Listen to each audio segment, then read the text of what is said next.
This is not about any special rights. This is not about asserting a state within a state. This is really fundamental human rights that the world is working on, and the tide is finally reaching, I think, a small nation of as Belize. Shifting the tide on how indigenous people are perceived. A conference on indigenous peoples of the Caribbean is being held in Belize as part of the public legal education program of the Improved Access to Justice in the Caribbean, Impact Justice.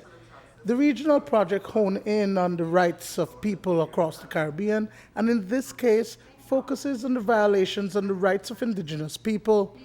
Pablo Miss spoke on behalf of the Quechua and Mopan Mayas of southern Belize. This is a historic event being held in Belize. I don't think there's any other place that's best to have had this kind of event other than here, given the themes that are being discussed, and also in the backdrop of a court order that we are currently in the process of pursuing implementation with the government of Belize. You will see from the topics that are being discussed, it includes land demarcation. It talks about, for instance, extractive industries on indigenous people's land. It talks about free, prior, informed consent. It talks about policies that and legislation that are to be put in place if we are to protect and to safeguard the rights of indigenous peoples. As Maya communities, we have been engaging with these themes perhaps much more than any other sector of the Belizean society. We have utilized all these instruments that are being talked of here, these case laws that are being talked of here. It is on those premises that we have been victorious in the courts.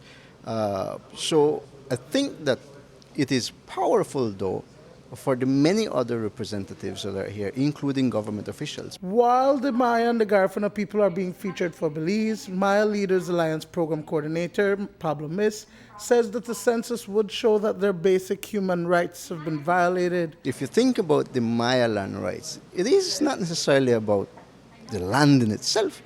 It is about a historical injustice. Look, in 1981, we celebrated as Belize the end of tyranny, the end of slavery, and we rejoiced for freedom. But yet, if you look at every sector of the Belizean population, including the Maya communities, you look at the census, and it tells you we live in the most impoverished area. You look at the access to health care, the access to education, you look at the nutrition of our children throughout the country. These are real issues that we're grappling with. There's no standard definition of indigeneity at international law, but they do recognize that there are certain elements that the Garifunas establish. For instance, that they've been displaced, that they've been marginalized, and that they're. So it's not only about your ethnicity or that your color of your skin, but it's also about your common suffering, that they have been displaced, and it's been hundreds of years. So there are actually very strong arguments at international law that support their claim to be indigenous. According to chairman of the Indigenous Program, Dr. Arif Bulkan, the discussion on the rights of indigenous people is complicated because both the government and the cultural communities have different interests. That is, national development versus indigenous human rights. The fact of the case itself makes the conference very timely. It's not just a Belize, but I think what Professor Newton was trying to say is that it's not just a Belizean issue. Indigenous peoples from across the region face very similar problems, very similar issues, like non-recognition of communal lands, encroachment by third parties, and states understandably face a lot of other challenges. So indigenous peoples are concerned about their livelihoods, their communities, but states are seeing, the governments look at the bigger picture. They're looking at national development and economic development.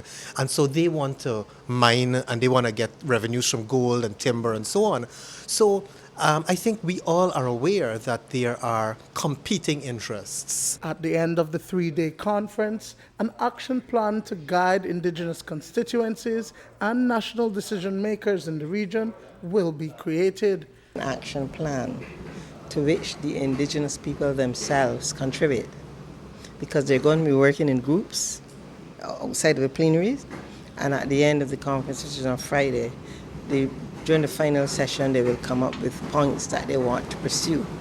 So we don't know where that might take us. If we have an action plan, then maybe it would provide a way forward for the governments and the people themselves to move on, to work towards other steps. So a strategy that can be implemented across the Caribbean. Yes, that's what we're hoping for.